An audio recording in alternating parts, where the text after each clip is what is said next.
دلوقتي مجهز راس السنه. بتعمل اغنيه لراس السنه، اسمها ايه يا استاذ شعبان؟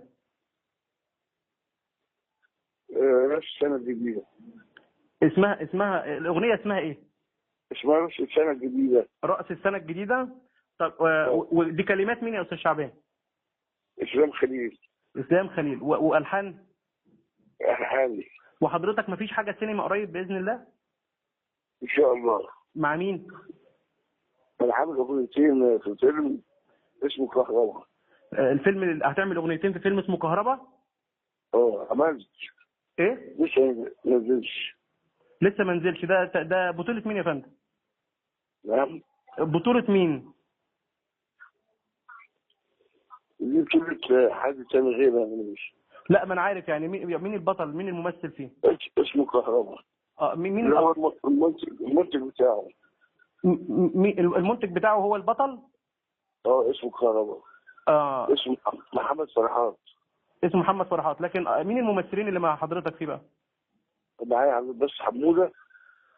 ومعايا ناس وريكو. ده فيلم بقى هيضم كل النجوم الفن الشعبي.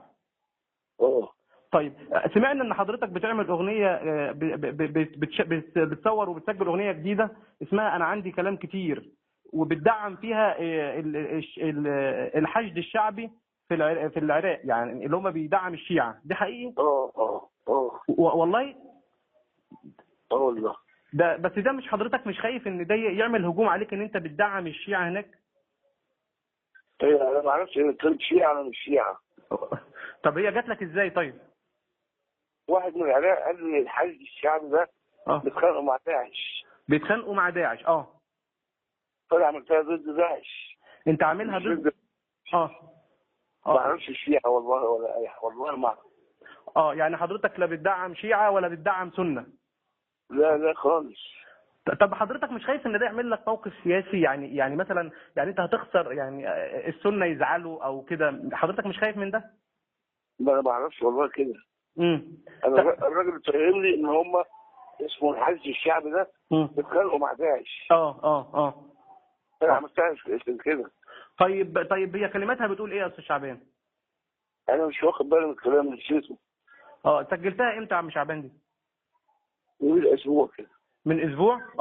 وسجلتها فيديو برضو؟ سجلتها فيديو على كروم، وهم بقى حطوا مناظر تاني الله اعلم. حطوا ايه؟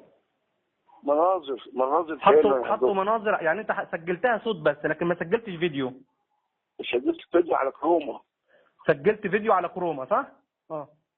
وهم حطوا مناظر من عندهم. طب ما حصل مشاكل بسبب الموضوع ده معاك؟ حد كلمك؟ لا لسه اول مره اسمع. طب اقول لك يا عم شعبان، انت مع ان الفنان يكون له موقف سياسي ولا ان الفنان يبقى يغني وخلاص؟ مع كل موقف سياسي. انك يكون لك موقف سياسي؟ بس ما اقصدش. ما تقصدش؟ انا غنيت ضد حد قال داعش. وامريكا والحاجات دي. يعني هم فهموك ان انت بتغني ضد داعش، فانت قبلت الموضوع.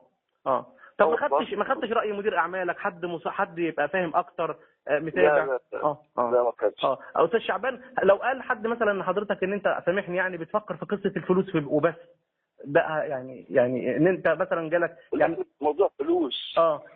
الاكتر مين هم اللي انا اغني لهم. يعني انت مش مهتم بالفلوس، فهم فهموك ان الاغنيه دي معموله ضد داعش. وانا عايز امشي داعش من كل حته. وانت عايز تمشي داعش من كل حته. طب الراجل العراقي اللي طلب منك الاغنيه ديت راجل اعمال ولا فنان برضه؟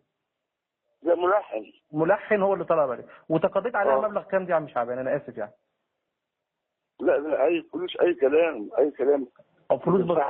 فلوس بسيطه يعني مثلا 50,000 جنيه؟